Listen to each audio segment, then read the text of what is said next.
melakukan wawancara terhadap pemimpin di sekolah. Ya, ini kaitannya dengan pengambilan keputusan sebagai pemimpin. Terima kasih. Dan yang pertama, bagaimana Bapak mengidentifikasikan sebuah kasus, apakah itu merupakan dilema etika atau rujukan moral? Terima kasih. Untuk mengetahui itu adalah etika, dilema etika dan rujukan moral, bahwa dilema etika itu jika dihadapkan ada benar dengan benar, dan rujukan moral itu jika dalam satu kasus tersebut dihadapkan satu sisi benar dan satu sisi salah. Oh, seperti itu ya Pak. Ya, berarti kalau dilema etika itu benar dengan benar, rujukan moral benar dan dengan salah. Ya. Jika kasusnya benar dan salah. Ya. Dan selama ini bagaimana Bapak menjelaskan pengambilan keputusan di sekolah, terutama dengan adanya dua kepentingan yang sama-sama benar itu Pak, atau dilema etika? Di dalam pengambilan keputusan tersebut kami berusaha dengan cara diantaranya adalah pertama mengidentifikasi masalah yang terjadi, kemudian yang kedua mengumpulkan fakta-fakta kejadian. Selanjutnya itu setelah terkumpul fakta-fakta, kita mencari solusi dengan berbagai pertimbangan tersebut. Ya, berarti mengidentifikasi masalah, mengumpulkan fakta dan mencari solusi dengan pertimbangan sehingga bisa terselesaikan. Ya. Kemudian langkah-langkah atau gagasan yang nyata seperti apa yang dilakukan Bapak selama ini?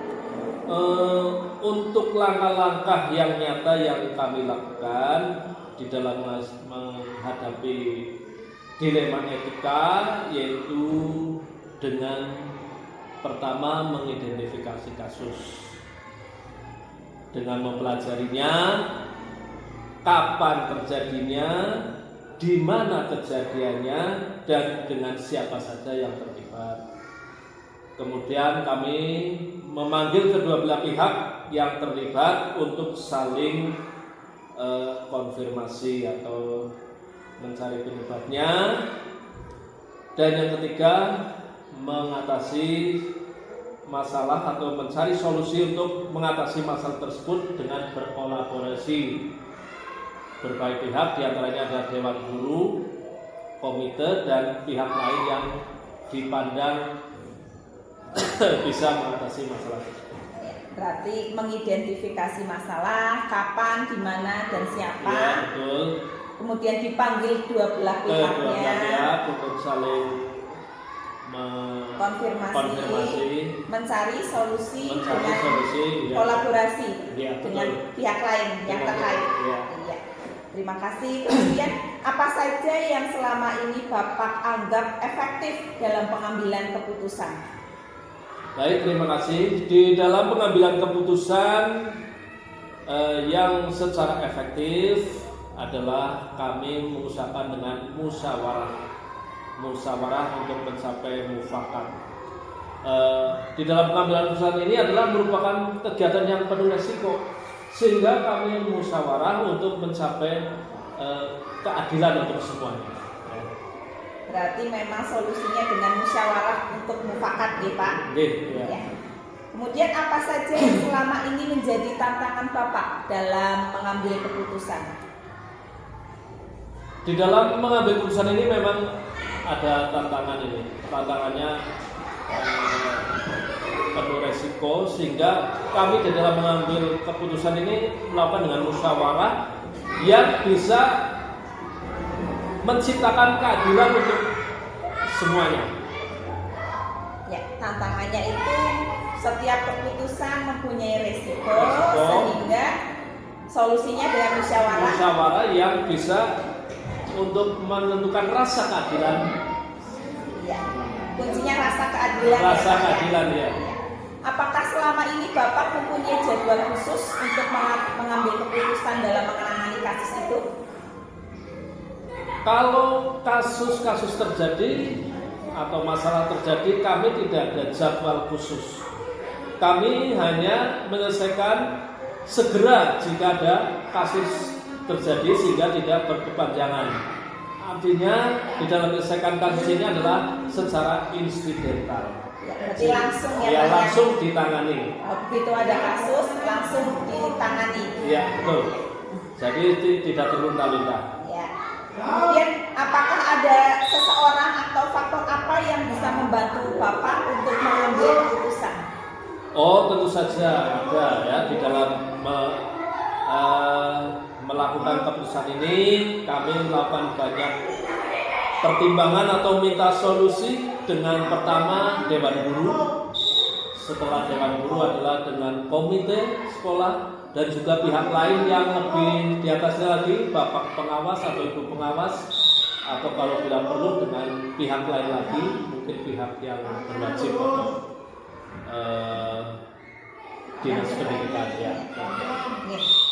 Kemudian dari semua diskusi yang kita laksanakan pada pagi hari ini, pembelajaran apa yang Bapak dapatkan? Makna atau pembelajaran yang bisa kami dapatkan dalam diskusi ini adalah bahwa pengambilan keputusan itu yang terbaik adalah melalui musyawarah. Musyawarah untuk mencapai mufakat. Tidak sehingga segala sesuatunya itu bisa terselesaikan dengan baik. Ya, berarti pengambilan keputusan dalam suatu kasus itu adalah musyawarah.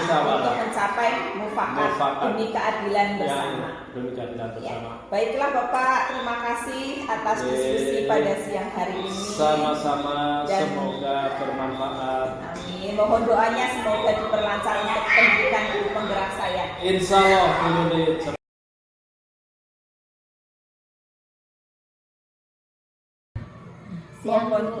Mohon waktunya Bu.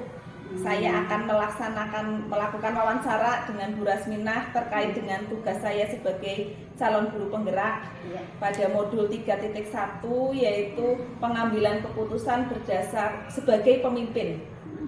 Mohon waktunya Ibu. Ya, monggo silakan. Ya, yang pertama, bagaimana Bu Rasminah itu mengidentifikasikan suatu kasus itu apakah termasuk dilema etika atau bujukan moral? Ya, terima kasih Bu.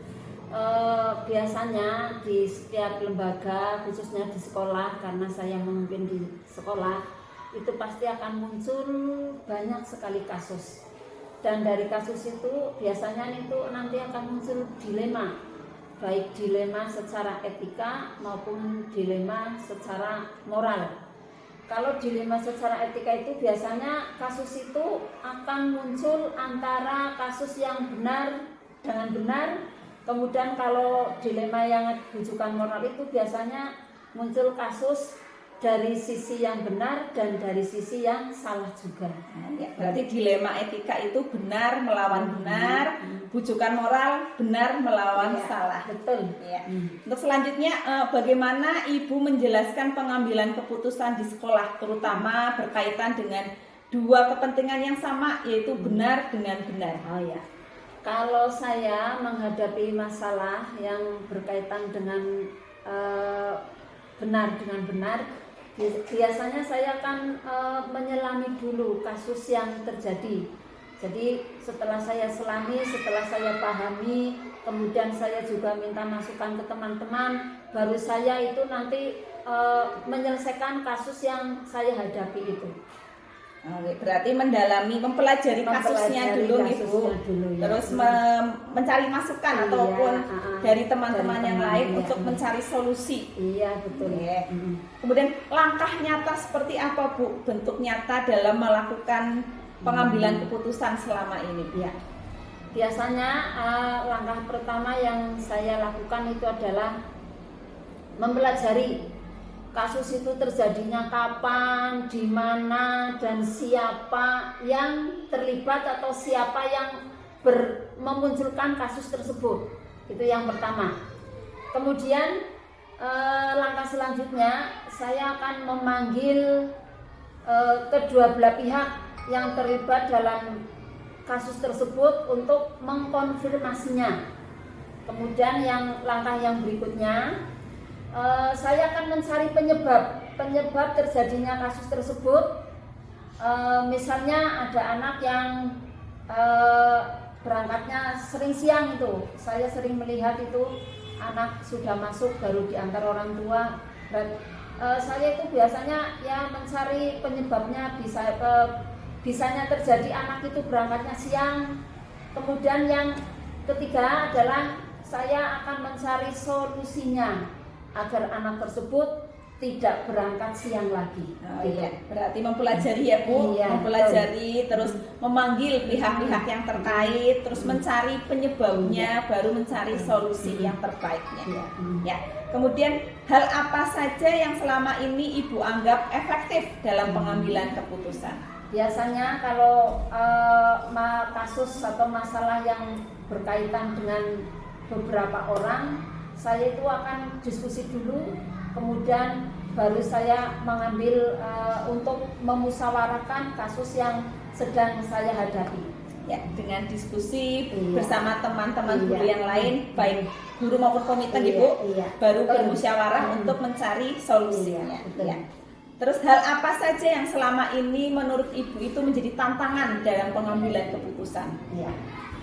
Biasanya dalam pengambilan keputusan itu saya di hati saya itu muncul pemikiran apakah nanti solusi yang saya berikan itu tidak menyakiti orang yang terkena kasus itu, atau bisa saja keputusan yang saya ambil, solusi yang saya berikan itu akan merugikan orang tersebut atau anak tersebut. Oh, gitu. Berarti pemikiran dalam hati ya Bu, apakah keputusan itu tidak menyakiti, Iya, sudah betul. adil atau Iya, belum, betul. seperti itu nggih. Terus selama ini apakah Ibu mempunyai jadwal khusus untuk menangani kasus tersebut? Oh tidak Bu, saya itu jadi orang itu senangnya tidak menyimpan masalah Bu, tidak senang karena itu jadi pemikiran. Biasanya kalau ada kasus setelah saya pahami, setelah saya selami, setelah saya mungkin kalau yang sangat urgent sekali langsung saya selesaikan saat itu saya juga Bu. Berarti langsung diselesaikan, Iya, betul. tidak suka Langsung. menunda-nunda masalah nih Bu, Betul, menyimpan betul. masalah. Iya betul. Kemudian apakah ada seseorang atau faktor apa yang selama ini dapat membantu Ibu dalam mengambil keputusan? Biasanya kalau memang itu masalahnya sangat berat, biasanya saya akan minta saran baik dari komite atau dari pengawas, atau bisa saya langsung datang ke Pak Korwil untuk bagaimana menyelesaikan kasus yang saya hadapi. Ya, berarti berkolaborasi nih Bu. Iya betul. Oke Bu, dari semuanya wawancara kita pada siang hari ini, pembelajaran apa yang didapat dari Ibu dari pembicaraan kita? Iya, banyak sekali. Salah satunya adalah kalau saya menyelesaikan suatu masalah itu, saya harus menyelami dulu, mempelajari dulu, kemudian saya harus konsultasi dengan orang yang lebih mampu, baik dengan teman-teman guru di sini atau dengan pengawas, baru saya akan mengambil keputusan. Dan keputusan yang saya ambil, biasanya saya berpikir keputusan itu jangan merugikan teman atau jangan menyakiti teman. Ya, berarti Ya. keputusan yang diambil tidak Iya. menyakitkan hati Iya. orang lain gitu. Betul. Baik, Ya. terima kasih Bu atas waktunya untuk Iya. kita berdiskusi, dan mohon doanya semoga saya diberi kemudahan dan kelancaran. Amin. Terima kasih Bu Yuli, tetap semangat untuk menyelesaikan selanjutnya jadi guru penggerak, memotivasi teman.